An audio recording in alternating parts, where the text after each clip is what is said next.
자, 이번 강의에서는 여러분들이 어떤 개념서를 볼 때 자주 마주치게 되는 기본적인 문제입니다. 그런 문제 한 두 문제 정도 풀어보고 마무리하는 강의가 되겠습니다. 자, 바로 문제 1번 한번 풀어보도록 하죠. 자, 문제 1번 보면 지금 네 가지의 경우가 나와 있는데, 조건이 주어져 있는데, P는 Q이기 위한 충분 조건, 그 다음 Q는 R이기 위한 필요 조건, 그 다음 R은 S이기 위한 필요 조건, 그 다음 S는 Q이기 위한 필요 조건. 이 네 가지가 나와 있습니다. 자, 이 네 가지를 우리가 벤 다이어그램으로 일단 한번 표현해 보겠습니다. 자, 벤 다이어그램으로 표현하면 어떻습니까? 첫 번째, 자, 각각의 대문자가 진리집합이라고 가정을 합시다. 그러면 첫 번째는 진리집합 P가 진리집합 Q에 포함되어야 되겠죠. 그렇죠? 그럼 자, 이런 관계를 가진다는 건데, 이런 관계를 우리 조건으로 표현해 본다면 어떻겠습니까? P가 Q의 부분집합일 때 조건으로 표현해 본다면 결국 P면 Q이다가 참이라는 의미가 되겠죠. 그렇죠? 다음 두 번째, Q는 R이기 위한 필요 조건입니다. 그럼 어떻습니까? Q는 R이기 위한 필요 조건이니까 진리집합 Q가 진리집합 R을 포함해야 되겠죠. 이런 관계가 성립해야 Q는 R이기 위한 필요 조건이 될 겁니다. 그럼 그 말은 결국 R이 Q에 포함되니까 R이면 Q이다가 참이란 소리입니다. 맞습니까? 그러니까 결국 이렇게 생각하시면 되겠습니다. P는 Q이기 위한 충분 조건이란 말은 P이면 Q이다가 참이다. 그러나 Q는 R이기 위한 필요 조건이 될 경우, 필요 조건이 될 경우에는 반대로 R이면 Q이다가 참이다. 이렇게 된다고 생각해 두시면 되겠죠. 그렇죠? 충분 조건일 때는 그냥 P이면 Q이다가 참이다. 이렇게 기억해 두시면 될 거고, Q이면 R이다가 필요 조건일 경우에는 R이면 Q이다가 참이다. 그렇죠? 그렇게 기억해 두시면 되겠습니다. 그러면 R은 S이기 위한 필요 조건이니까 S이면 R이다가 참이 돼야 되겠죠. 자, 이제 벤 다이어그램을 안 그려도 이렇게 쉽게 얻어낼 수 있을 겁니다. 마지막으로 S는 Q이기 위한 필요 조건입니다. 필요 조건이니까 뒤에서 간다고 했죠. Q이면 S이다가 참이다. 자, 이렇게 네 가지 명제를 얻을 수가 있습니다. 이런 주어진 조건을 이용해서 네 가지 명제를 얻을 수가 있습니다. 이제 이 명제를 좀 더 우리가 알아보기 쉽게 한번 연결을 해보겠습니다. 3단 논법을 이용해서, 자, P이면 Q이다, Q이면 S이다. 이 두 명제를 잘 보면 연결고리가 있죠. 그러니까 자, 연결고리가 있으므로 어떻게 쓸 수 있습니까? P이면 Q이다가 참이고 또 Q이면 S이다도 참이니까 연결고리를 이용해서 이렇게 쓸 수 있을 겁니다. 그럼 당연히 P이면 S이다는 참이겠죠. 그 다음 이제 Q이면 S와 S이면 R, 이것도 어떻습니까? 연결고리를 가지고 있죠. S이면 R, 연결고리를 가지고 있습니다. 이렇게. 그러니까 이렇게 쓸 수 있겠죠. 그럼 결국 P이면 R이다 가 참이란 소리겠죠. 왜? P이면 Q이고 Q이면 S이고 S이면 R이니까 당연히 P이면 R이다. 자, 이제 남은 게 뭐 있습니까? 바로 R이면 Q이다. 자, 이 명제가 하나 남아있죠. 그럼 R이면 Q이다가 참이니까 이렇게 자 표현해주면 될 겁니다. 그럼 결국 이 네 가지 관계는 이런 자 하나의 그림으로 우리가 알기 쉽게 그릴 수 있다는 거죠. 자, 이제 기역, 니은, 디귿 세 가지가 나와 있는데 옳은 것을 골라라 했으니까 옳은 거 한번 골라보도록 하겠습니다. 먼저 기역부터 한번 볼까요? 기역부터. P는 S이기 위한 충분 조건이다 그랬습니다. 그럼 P는 S이기 위한 충분 조건인지 아닌지 알아보려면 자, P면 Q이다가 참인지 거짓인지, 그 다음 Q이면 P이다가 참인지 거짓인지 다 알아봐야 한다고 했죠.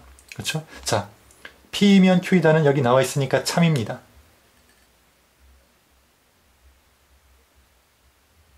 미안합니다. P는 S이기 위한 충분 조건이다 그랬네요. 그렇죠? 그러니까 내가 왜 이랬지? S입니다. S입니다. 그렇죠? 자, 그러면 P이면 S이다는 참입니까? 그렇죠. 3단 논법에 의해서 참입니다. P이면 Q이다, Q이면 S이다. 그러니까 당연히 P이면 S이다는 참이겠죠.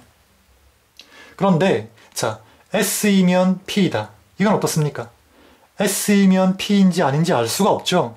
S가 S이면 P이기 위해선 S이면 R이고 R이면 Q이고 Q이면 P라는 조건이 나와야 될 겁니다. P라는 이런 명제가 하나 더 있어야 될 겁니다. 그런데 Q이면 P인지 아닌지 알 수가 없다는 거죠. 따라서 S이면 P이다는 참인지 거짓인지 알 수 없다는 겁니다. 명확하지 않다는 거죠. 그럼 이런 조건을 쓰면 되겠습니까? 안 되겠습니까? 안 됩니다. 그럼 확실한 건 뭐야? P이면 S이다만 참인 거죠. 이걸 벤 다이어그램으로 그려보면 이렇습니다. 이것만 참이라는 거죠. 우리가 알 수 있는 건. 따라서 P는 S이기 위한 충분 조건이다. 이 말은 맞는 내용입니다. 맞습니까? 다음, 니은. 확실한 것만 우리가 사용을 해야 됩니다. 문제를 풀 때, 그쵸? 우리가 추측하면 안 된다는 거죠. 주어진 조건에 입각해서 주어진 조건에 만족하는 것만 우리가 문제풀이에 사용을 해야 되는 겁니다. 그쵸? 다음, R은 P이기 위한 필요 조건이다. 역시 마찬가지입니다. 필요 조건, 충분 조건, 필요 충분 조건을 따지려면 R이면 P이다가 참인지 거짓인지, 그쵸? 또 그 역, P이면 R이다가 참인지 거짓인지 다 따져봐야 된다는 겁니다. 자, 먼저 봅시다. R이면 P이다. R이면 P이다 참입니까? 거짓입니까? 알 수가 없죠. R이면 Q인 건 맞지만 Q이면 P이다가 참이라는 그런 명제가 주어져 있지 않습니다. 지금 여기서. 그러니까 R이면 P인지는 우리가 알 수가 없다는 거죠. 참인지 거짓인지. 그러니까 이 경우 사용하면 안 됩니다. 이 명제는 우리가 사용할 수 없다는 거죠. 참인지 거짓인지 모르니까. 다음, P이면 R이다. P이면 R이다는 참이죠. 어떻게 할 수 있습니까? P이면 Q이고 Q이면 S이고 S이면 R이니까 당연히 P이면 R이 되겠죠. 그러니까 이건 참이라는 겁니다. 그러면 이 경우를 우리가 벤 다이어그램으로 그려보면 P가 R에 포함되는 경우다. 이런 경우 아닙니까? 그렇죠? 따라서 P는 R이기 위한 충분 조건이고 또 R은 P이기 위한 뭡니까? 필요 조건이죠. 그렇죠? R은 P이기 위한 필요 조건 맞습니다. 그래서 니은도 답이 되겠네요. 기역, 니은 다 답이 되고 있습니다. 지금. 다음, 디귿. 디귿은 뭡니까? Q가 S이기 위한 필요 충분 조건이다 라고 했죠. 그러면 Q이면 S이다가 참인지 거짓인지 또 그 역, S이면 Q이다가 참인지 거짓인지 다 판단을 해야 됩니다. 자, Q이면 S이다는 참이죠. 바로 나와 있습니다. 그렇죠? 이렇게 명제가 참이라고 나와 있습니다. Q이면 S이다. 다음, S이면 Q가 될까요? S이면 R이고 R이면 Q죠. 당연히 S이면 Q. 어떻습니까? 예, 참입니다. 그럼 둘 다 참이라는 거죠. 그럼 결국 진리집합 Q는 S의 부분집합이고 진리집합 S는 또 Q의 부분집합. 맞습니까? 그러니까 S와 Q는 어떻다? 같다라는 의미를 가지고 있습니다. 그럼 당연히 어떻습니까? Q는 S이기 위한 필요 충분 조건, 또 S는 Q이기 위한 필요 충분 조건이 되는 겁니다. 그럼 디귿도 어때? 맞네요. 그쵸? 결국 기역, 니은, 디귿 모두 맞다는 얘기입니다. 됐습니까? 그럼 자, 문제 2번 바로 풀이하도록 하겠습니다. 문제 2번. 자, 문제 2번 보십시다. 문제 2번 봅시다. 자, P는 어떻습니까? x제곱 더하기 ax 플러스 18이 0이 아니다라고 했습니다. Q는 어떻습니까? x-3이 0이 아니라고 했습니다. 조건 맞죠? 두 조건 PQ가 나와 있습니다. 이때 P가 Q이기 위한 충분 조건일 때 이 말은 P의 진리집합 P가 Q의 진리집합 Q에 포함된다는 말이겠죠. 이 말은 어떻습니까? P이면 결국 Q이다가 참이라는 의미입니다. 그렇죠? P이면 Q이다가 참이다. 그러면 즉 P가 Q이기 위한 충분 조건이란 말은 P이면 Q이다가 참일 때 A 값은 무엇인가? 라를 구하라는 겁니다. P이면 Q이다가 참일 때 이게 참이 되도록 만족하는 A 값은 무엇인가? 그 A를 구하라는 문제가 되겠죠. 이게 됩니까? 근데 자, P를 만족하는 X 값은 굉장히 많을 겁니다. 그리고 또 우리가 이 a라는 값을 모르기 때문에 사실은 이 x 값이 뭔지 정확히 결정할 수가 있습니까? 없습니까? 없다는 거죠. 그렇죠? 그래서 이 명제를 놓고 직접 문제를 풀려고 하면 어떻습니까? 매우 골 때린다는 거죠. 그렇죠? 어렵다는 겁니다. 그럼 자, P면 Q이다가 참이라고 했는데 이 명제를 가지고 직접 사용하려니 어렵다. 자, 그럴 경우엔 뭘 생각해야 됩니까? 딱 떠올라야 되는 게 있죠. 그렇죠? 바로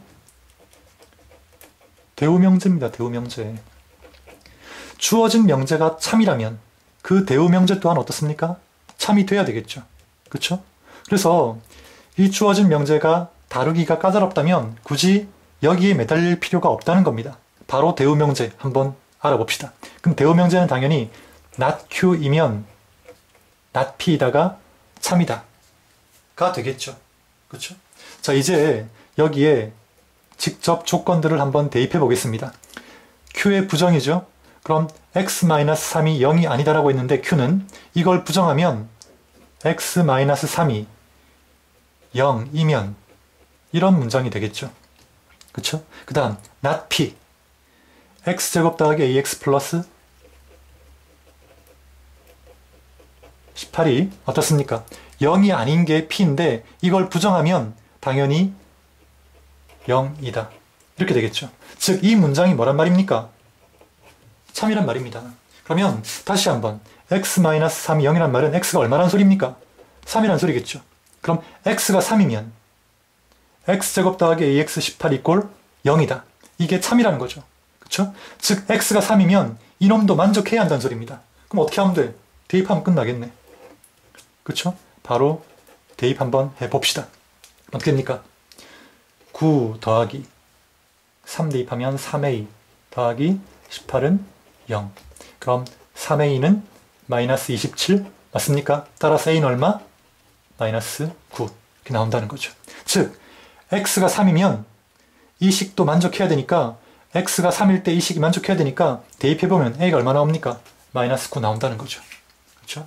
이렇게 자 직접 풀기 어렵지만 직접 풀기는 매우 까다롭지만 그 대우명제를 이용하면 이렇게 문제가 쉽게 풀릴 수도 있다는 겁니다. 자, 항상 기억해 두십시오. 대우명제. 대우명제를 이용하면 문제가 편하게 풀릴 때가 많다. 자, 이렇게 해서 자, 이 강의를 마지막으로 명제 2단원 명제 강의 모두 마치도록 하겠습니다.